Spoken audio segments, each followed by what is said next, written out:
کائنات کی ہر شے محبوب کی نگاہوں میں ہے۔ اللہ نے محبوب کو وہ نگاہ دوربین عطا کی ہے۔ اقبال کہتا ہے فروغت صبح آثار و دہور، چشم تو بی نیندائے ما فی الصدور، تیری نظر تو سینوں کے چھپے راز بھی جانتی۔ سبحان اللہ۔ مجلس رسول لگی ہے، ہجوم عاشقاں ہے۔ ایک صحابی جن کا نام وابصہ بن معبد رضی اللہ تعالی عنہ ہے، وہ آئے اور بیٹھ گئے۔ حضور فرمایا ادنو یا وابصہ، وابصہ دور بیٹھے ہو، نیڑے آ جاؤ۔ اٹھے اور قریب ہو گئے۔ فرمایا اور نیڑے آ جاؤ۔ حضرت وابصہ اور قریب ہو گئے۔ پھر فرمایا وابصہ اور قریب آ جاؤ۔ حضرت وابصہ کہتے ہیں میں اپنے مقدر پہ قربان جاؤں، میں اتنا نیڑے ہوا کہ میرے گھٹنے حضور کے گھٹنوں سے چھونے لگے۔ جب اتنا قریب ہو گیا تو حضور نے ارشاد فرمایا وابصہ کوئی سوال پوچھنے آئے ہو؟ میں نے کہا جی حضور میں سوال پوچھنے آیا ہوں۔ کہا جو پوچھنے آئے ہو پوچھو گے یا میں بتاؤں کیا پوچھنے آئے ہو؟ ڈٹھے ورق قرآن دے پھول سارے، تیری شان جیا نہیں کوئی ہور ڈٹھا، تیری شان دا کرے مقابلہ جڑا انہوں عاشقاں اصلی چور ڈٹھا۔ کوئی نور آکھے کوئی بشر آکھے، پیندہ رات دنے اے ہو شور ڈٹھا، اللہ والیاں گل مکا دیتی تساں ہور ڈٹھا اساں ہور ڈٹھا۔ تم نے حلیمہ کی بکریوں کے پیچھے پیچھے دیکھا ہے، سدرہ پر جبریل کے آگے آگے نہیں دیکھا۔ اور اقبال کہتا ہے تو نے یوسف کو کنویں میں دیکھا تو کیا دیکھا؟ ارے ناداں جو مطلق تھا مقید کر دیا تو نے، تو ابھی تک کنویں میں ڈھونڈ رہا ہے، وہ مصر کے تخت کا مالک بھی بنا ہوا ہے۔ تو کہا وابصہ جو پوچھنا چاہتے ہو تم پوچھو گے یا میں بتاؤں کیا پوچھنے آیا؟ عرض کی حضور اگر آپ بتا دے پھر تو کمال ہو جائے۔ فرمایا سنو تم خیر اور شر کے بارے پوچھنے آئے ہو، اچھائی کیا ہے برائی کیا ہے؟ حضور یہی میرا سوال تھا۔ کہا اس کا جواب مجھ سے لینا یا اپنے آپ سے لینا؟ عرض کی جواب آتا ہوتا تو سوال ہی کیوں بنتا؟ فضرب علی صدرہ فقال استفت من قلبک، حضور نے 3 انگلیوں کو جوڑ کے حضرت وابصہ کے دل والی جگہ پہ مارا اور فرمایا استفت من قلبک، یہ اندر ہی مفتی بیٹھا اسے ہی پوچھ لے، یہی بتا دے گا خیر کیا ہے اور یہی بتا دے گا شر کیا ہے۔ فرمایا شفاعتی لأہل الکبائر من امتی، میں امت کے بڑے بڑے گناہ گاروں کی سفارش کروں گا۔ وہ کسی نے پڑھا جس کا مفہوم یہ تھا کہ وہ اپنا مقدمہ کیسے ہار سکتا ہے جس کے حضور وکیل ہوں، تو میں نے کہا کہ یوں نہ پڑھو، مقدمہ کی بات ہو رہی ہے تو یہاں وکیل ایڈوکیٹ کے معنی میں ہے، وکیل نگہبان کے معنی میں بھی ہوتا ہے، اس معنی میں تو حضور ہمارے وکیل ہیں، لیکن اس معنی میں حضور ہمارے وکیل نہیں ہیں، کیونکہ جو وکیل ہوتا ہے وہ جج کو کہتا ہے کہ میرے موکل نے یہ جرم نہیں کیا، اس کو بے گناہ ثابت کرنے کی کوشش کرتا ہے، اور اگر جرم ثابت ہو جائے تو پھر سزا ہو جاتی ہے۔ وکیل کہتا ہے میرے موکل نے یہ جرم نہیں کیا لہٰذا چھوڑا جائے۔ حضور ہمارے وکیل نہیں ہیں، حضور ہمارے شفیع ہیں۔ وکیل کہتا ہے میرے موکل نے یہ جرم نہیں کیا لہٰذا چھوڑا جائے، شفیع کہتا ہے سب کچھ کیا ہے میرا آنا دیکھا جائے۔ حضور وکالت نہیں کریں گے، شفاعت کریں گے۔ اور کیسا منظر ہوگا، میرے امام بولے پیش حق مجدہ شفاعت کا سناتے جائیں، آپ روتے جائیں گے ہم کو ہنساتے جائیں گے، وسعتیں دی ہیں خدا نے دامن محبوب کو، جرم کھلتے جائیں گے اور وہ چھپاتے جائیں گے۔ حضور کے کمالات جس کو سارے جانتے ہیں، انگلی اٹھی اور چاند کے ٹکڑے ہو گئے، سورج پلٹ کے اثر کے وقت پہ آیا، اور سڑیاں کھجوراں اگا جاندہ ہے، اور پتھراں نو کلمے پڑھا جاندہ ہے، قطرے کو سمندر ذرے کو ستارہ کرتے ہیں، کونین کو خم آ جاتا ہے جب زلف سوارا کرتا ہے۔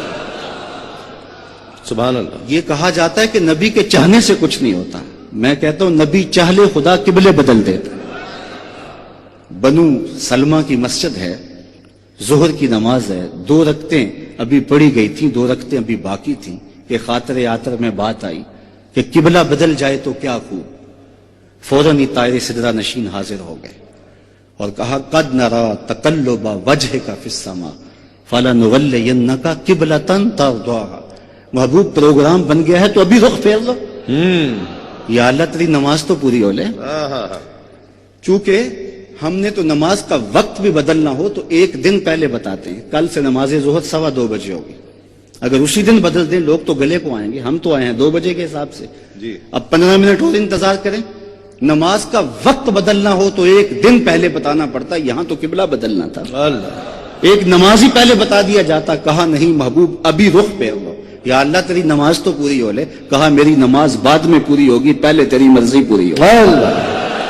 می وریا کستوریاں دا جدوں یار نچوڑیاں زلفاں، می وریا کستوریاں دا جدوں یار نچوڑیاں زلفاں، قبلہ اودے بنیا سائم جدے یار نے موڑیاں زلفاں، وہ تو رخ پھیر دے خدا قبلے بدل دے۔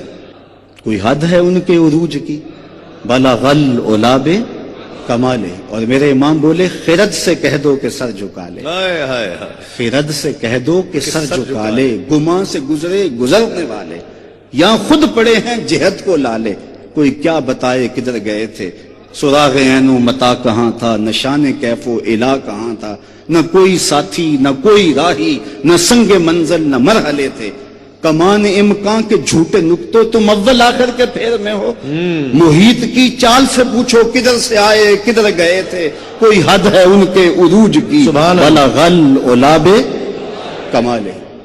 واہ سبحان۔ محبوب وہ ہیں جو خدا کے بھی محبوب ہیں، اپنا معیار زمانے سے جدا رکھتے ہیں، ہم تو محبوب بھی محبوب خدا رکھتے ہیں۔ کیا بات، ہمارا محبوب گلیوں میں گھومنے والا کوئی شخص نہیں ہے، یہ رت جگہ ہم کسی دنیا دار کے لیے نہیں کاٹتے، ہمارا محبوب وہ ہے جو خدا کا بھی محبوب ہے۔ کیا بات، یہ معیار ہے۔ حضرت ابو ہریرہ رضی اللہ تعالیٰ عنہ اس جمال جہاں آرا کے وصف کو بیان کرتے ہوئے کہتے ہیں، کل قمر لیلۃ البدر لم ارا قبلہ ولا بعدہ مثلہ، کیا پوچھتے ہو 14ویں رات کا چمکتا ہوا چاند تھا حضور کا چہرہ، پھر کہتے نہیں نہیں حضور جیسا نہ پہلے دیکھا نہ بعد میں دیکھا۔ حضرت حسان بن ثابت پاس کھڑے تھے، کہا دیکھتے کیسے، کسی ماں نے جنم دیا ہوتا تو دیکھتے، خدا نے وہ سچائی پن چھڑیا جدے وچ محمد نو ٹالیا سی، خدا نے حسینہ جمیلہ دا منہ موڑ دیتا، محمد بنا کے قلم توڑ دیتا۔ چہرے کا حسن تو چہرے کا حسن رہا۔ حضرت میمونہ بنت کردم رضی اللہ تعالیٰ عنہ فرماتی ہیں کہ حج کا موقع تھا اور میں اپنے والد گرامی کے ساتھ حضور علیہ السلام کی بارگاہ میں حاضر ہوئی، تو حضور ناکا پہ سوار تھے، اونٹنی پہ سوار تھے، تو میرے باپ نے حضور علیہ السلام سے کوئی مسئلہ پوچھا اور میری ہمت نہیں پڑ رہی تھی کہ حضور کے چہرے کو دیکھوں، تو میں حضور کے چہرے کو تو نہ دیکھ پائی، لیکن حضور علیہ الصلوۃ والسلام کی مبارک انگلیاں، پاؤں کی جو انگلیاں تھیں، میں نے ان کو دیکھا۔ فرماتے ہیں فما نسیتو فی ما نسیتو طول اسوا، کہتے ہیں آج تک حضور کی انگلی کا وہ حسن ہی نگاہوں سے ہٹتا نہیں ہے۔ یار جس کے قدم اتنے سونے ہیں اس کا چہرہ کتنا سونا ہوگا۔ قدموں میں جبیں کو رہنے دو، چہرے کا تصور مشکل ہے۔ کیا بات، قدموں پہ جبیں کو رہنے دو، چہرے کا تصور مشکل ہے، جب چاند سے بڑھ کر ایڑی ہے رخسار کا عالم کیا ہوگا۔ کیا بات، کل قمر لیلۃ البدر لم ارا قبلہ ولا بعدہ مثلہ۔ روایت کرتے ہیں حضرت جابر بن سمرہ رضی اللہ تعالیٰ عنہ کہتے ہیں لیلۃ الادھیان تھی، 14ویں رات کا چاند چمک رہا تھا اور پوری آب و تاب کے ساتھ دمک رہا تھا، اور حضور لال دھاری دار چادر اوڑے جلوہ فراز تھے۔ میں کبھی حضور کو دیکھوں کبھی چاند کو دیکھوں، فائزہ ہوا احسن عندی من القمر، پھر میں نے فیصلہ کیا چاند نہیں میرے حضور ہی سونے ہیں۔ اللہ اکبر۔